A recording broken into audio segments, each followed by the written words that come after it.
बिस्मिल्लाहिर्रहमानिर्रहीम। आज के इस लेक्चर में हम पढ़ने जा रहे हैं स्क्वायर वेल पोटेंशियल के बारे में। इसके लिए हम वही incident probability flux, transmission probability flux, reflection probability flux, reflection coefficient, transmission coefficient, वो तमाम चीज़ें कैलकुलेट करेंगे जो कि हमने अपने लास्ट लेक्चर के अंदर की थी। तो हमारे पास जो है स्क्वायर वेल पोटेंशियल के लिए सबसे पहले हमने यहाँ पर इसकी एक डायग्राम बना ली, जिसकी हमने एक स्क्वायर वेल कंसीडर किया जिसकी विड्थ आपके पास क्या है वो ए के बराबर है। इसमें हमने 3 रीजन बता दिए। रीजन 1 में जो है आपके पास वो V X equal to V not है। रीजन 2 में आपके पास जो है वो वी एक्स इक्वल टू 0 है। और रीजन 3 में आपके पास again V x equals to V not है। ठीक है, यहाँ पर अब मैं जाकर कुछ चीज़ें जो है ना वो कैलकुलेशंस वो पिछले लेक्चर की यूज़ करूँगी। अगर आपने वो लेक्चर देखा है और उसको सॉल्व किया है तो आपके लिए उसको करना आसान हो जाएगा। तो हमने क्या किया कि एक स्क्वायर वेल कंसीडर किया जिसकी विड्थ ए है और पार्टिकल्स जो हैं वो यहाँ पर आ रहे हैं लेफ़्ट टू राइट। ठीक है, यहाँ से पार्टिकल जो हैं वो इसकी तरफ आ रहे हैं और यहाँ पर हमारे पास जो है वो सेट ऑफ पोटेंशियल्स हैं कि V X is equal to V not है, जो मैंने आपको बता दिया कि एक्स इज़ लेस दैन 0 के लिए और 0 less than x is less than a के लिए आपके पास 0 है और एक्स ग्रेटर दैन ए के लिए ये आपके पास वी नॉट के बराबर है। अब हमारे पास क्या है कि classically particles will be transmit and there is no chance of reflection, but quantum mechanically हम ये देखते हैं कि पार्टिकल्स का जो बिहेवियर है उसको हम कैसे सॉल्व करते हैं। उसको हम सॉल्व करते हैं by using Schrodinger wave equation. Region 1 की अगर हम बात करें, रीजन 1 के अंदर हमारे पास क्या हो जाएगा कि D two psi one by D X square is equals to 2m over H cut square E minus V naught into psi one equal to 0 आ जाएगा। ठीक है, ये बिल्कुल इसी तरह जिस तरह हमने लास्ट लेक्चर के अंदर किया था। रीजन 1 के लिए हमने v की जगह पे श्रोडिंगर वेव इक्वेशन में v नॉट लगा दिया था। इसी तरह रीजन 2 में हमारे पास जो है वो v ऑफ x 0 है तो हमारे पास ये इक्वेशन आएगी। एंड रीजन 3 में अगेन v नॉट के बराबर है तो हमारे पास ये इक्वेशन आ जाएगी with the wave function psi 3। अब इन इक्वेशंस को हमने सॉल्व करना है। सॉल्व आपको पिछली वीडियो के अंदर मैंने बताया था कि किस तरह से आपने सॉल्व करना है, तो बिल्कुल आपने उसी तरह से इसको सॉल्व करके जो आपके पास सोल्यूशंस आएंगे वो सोल्यूशंस मैंने यहाँ पर लिख दिए। Psi one is equals to A E power iota K two X. K two मैंने यहाँ पर क्यों लिखा, क्योंकि लास्ट अगर आप लेक्चर के अंदर देखें तो के टू आपने किसको लेट के टू स्केयर किसको आपने सपोज किया था 2m over H cut square E minus V naught को आपने के टू स्केयर के इक्वल लिया था। ठीक है, तो यहाँ पर मैंने इसलिए के टू लिख दिया और साई टू के अंदर के वन आ रहा है क्योंकि यहाँ पर देखो आपके पास 2m over H cut square जो था वो हमने के वन स्केयर के बराबर लिया था।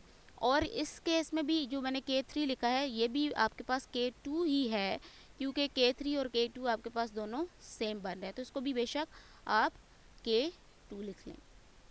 राइट, उसके बाद हमारे पास क्या है कि जो सेकंड टर्म है इसके अंदर वो हमारे पास पॉसिबल नहीं है क्योंकि हमारे पास जो केस हमने लिया स्टार्ट में हमने ये बताया कि E is greater than V not है, तो इसका मतलब है कि कोई रिफ्लेक्शन का चांस यहाँ पर नहीं है। तो कोई रिफ्लेक्शन का चांस नहीं है तो ये रिफ्लेक्शन वाली जो टर्म है यहाँ से ये टर्म हमारे पास क्या हो जाएगी, कैंसिल आउट हो जाएगी। तो अब हमने क्या करना है, बाउंड्री कंडीशंस अप्लाई करनी है। बाउंड्री कंडीशंस हमारे पास क्या है, रीजन 1 के लिए हमारे पास जो बाउंड्री कंडीशंस हैं वो क्या है कि psi one at x is equal to 0 is equal to psi 2 at x is equal to 0 and D psi 1 by D x at X equal to 0 is equal to D psi 2 by D x at x is equal to 0। First boundary condition लगाएंगे हम तो हमारे पास जो है वो result आएगा a plus b is equal to c plus d. Second boundary condition लगाएंगे तो हमारे पास ये रिजल्ट आएगा, एक्स की जगह पे 0 लगाएंगे तो आपके पास ये चीज़ आ जाएगी, इक्वेशन नंबर 2 कह दें और ऊपर वाली इक्वेशन को इक्वेशन नंबर 1 कह दें। अब हमारे पास जो सेकंड बाउंड्री कंडीशंस हैं, सेकंड बाउंड्री कंडीशन हमारे पास क्या है कि psi 2 at x is equal to a equal to psi 3 at x equals to a and psi d psi by d psi 2 by D x at x equals to a is equals to D psi 3 by D x at x is equal to a. अच्छा, उसके बाद आपने क्या करना है, ये boundary conditions जब आप लगा लेंगे, इन बाउंड्री कंडीशंस को लगाने के बाद आपके पास देखो कि यहाँ पर जो है ना वो एक पेज मिसिंग है, नहीं ठीक है। अच्छा, ये आप बाउंड्री कंडीशन लगाएंगे, इसको आपने क्या देना है, इक्वेशन नंबर 3। ठीक है, this is question number 3। Second boundary condition लगाएंगे तो आपके पास डेरिवेटिव लेने के बाद x इक्वल्स टू 0 पुट करने के बाद ये वाली इक्वेशन जो है ये आएगी इक्वेशन नंबर 4। अब आपने क्या करना है, इक्वेशन नंबर 3 जो है, ठीक है, इस इक्वेशन को आपने इक्वेशन नंबर 4 के अंदर यूज़ करना है। इस फैक्टर की जगह पे, इसकी जगह पे आपने वैल्यू लगाई ये वाली, ठीक है, ये वैल्यू आपने लगा दी इसकी जगह पे। और अब आप इसको क्या करेंगे, सिंप्लीफाई करेंगे। जो सी वाली टर्म्स हैं उनको एक साइड पे कर देंगे, जो डी वाली टर्म्स हैं उनको एक साइड पे कर देंगे। क्वेश्चन नंबर 5 आपके पास ये आ गई। अब आपने क्या करना है, सबसे पहले 1 और 2 को ऐड कर लें। 1 और 2 इक्वेशन को जब आप ऐड करेंगे तो आपके पास जो है वो सी की वैल्यू आ जाएगी ये, ठीक है।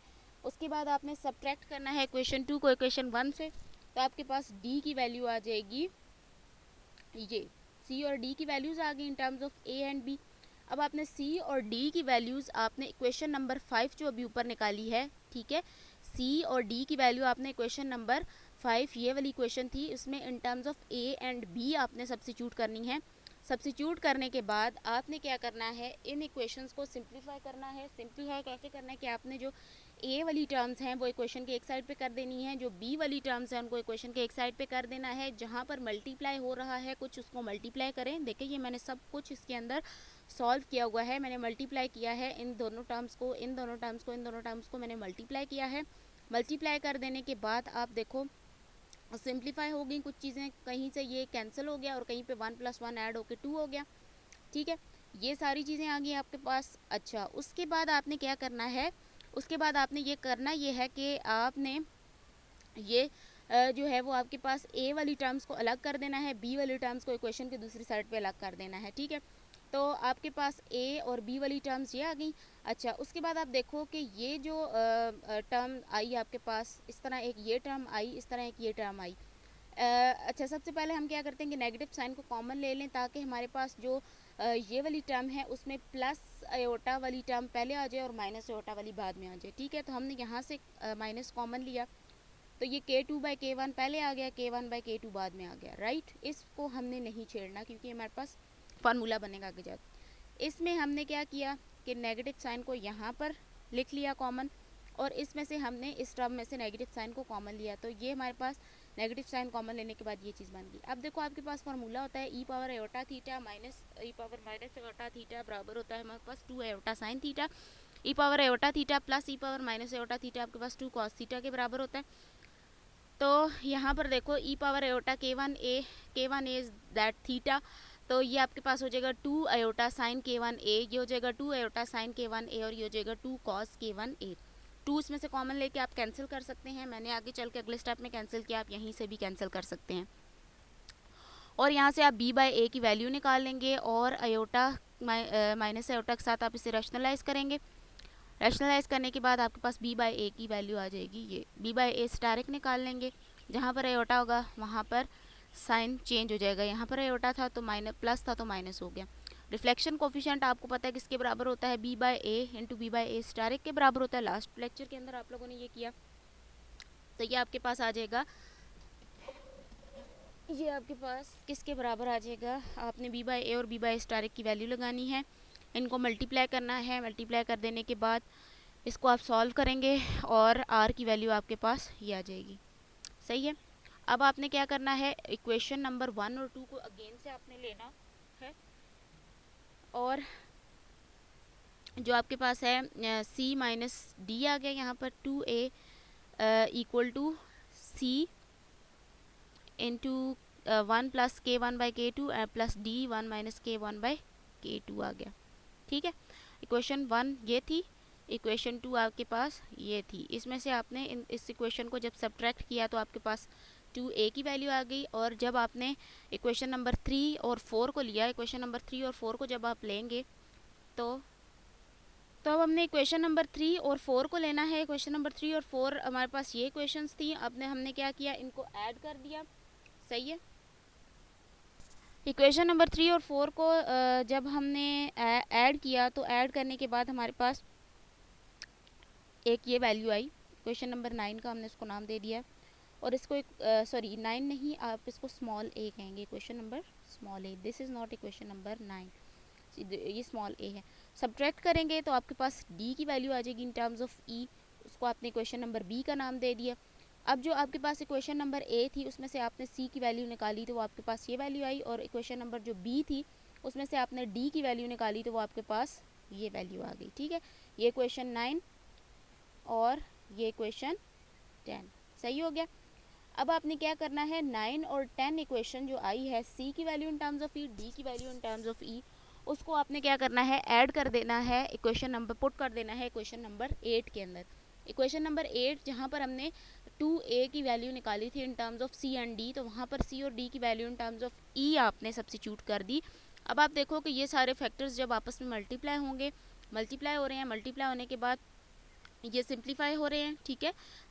1 + 1 2 हो जाएगा, और यहाँ भी 1 + 1 2 हो जाएगा।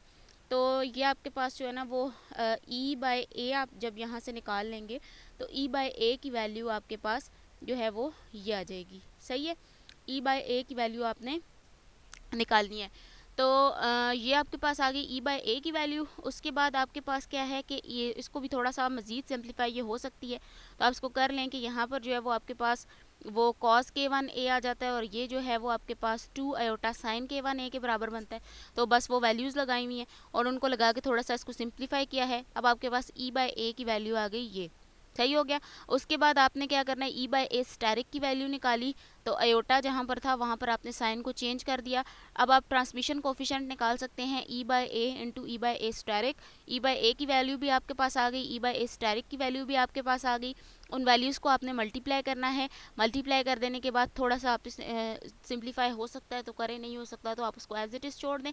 नेक्स्ट आपके पास जो स्टेप होता था कि आप r + t = 1 प्रूव करते थे, तो अब आपने यहाँ पर भी क्या करना है कि r की जो वैल्यू आपने निकाली, t की वैल्यू निकाली, इन दोनों को प्लस करें और =1 इसको प्रूव करें। तो आपने क्या करना है, एलसीएम ले लें। एलसीएम लेने के बाद आप इसके ऊपर स्क्वायर खोल लें, इसका भी स्क्वायर खोल लें।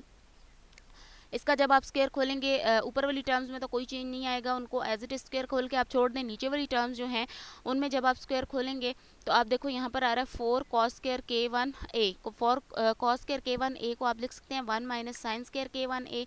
4 को जब आप इससे मल्टीप्लाई करेंगे तो 4 - 4 sin स्क्वायर k1a, और यहाँ पर +2 sin स्क्वायर k1a आ रहा है। -4 + 2 आपके पास -2 sin k1 स्क्वायर a बन जाएगा, और +4 आपके पास आ रहा है। तो ये दोनों टर्म्स एक जैसी आ रही हैं, दोनों टर्म्स सेम है, ऊपर नीचे कैंसिल होकर =1 आ जाएगा। तो यही चीज़ आपको यहाँ पर प्रूव करनी थी। इसको आपने सिर्फ सुनना नहीं है, क्योंकि ये काफ़ी लेंथी कैलकुलेशंस हैं और इस पर आपको टाइम लगेगा इसको सॉल्व करने में। तो इनको आप एक एक स्टेप को यहाँ से वीडियो में से देखें और उसको खुद से सॉल्व करें देखकर। फिर जब आप एक दफ़ा इसको देखकर सॉल्व कर लेंगे तो उसके बाद आप एक दफ़ा इसको ज़ुबानी सॉल्व करें, ताकि आपको इसमें अगर कोई प्रॉब्लम है तो वो आप मेरे से डिस्कस कर सकें। तो अगर आपको मेरी वीडियो पसंद आई हो तो मेरे चैनल को सब्सक्राइब ज़रूर कीजिएगा और मेरे वीडियो को लाइक ज़रूर कीजिएगा। Thanks for the watching.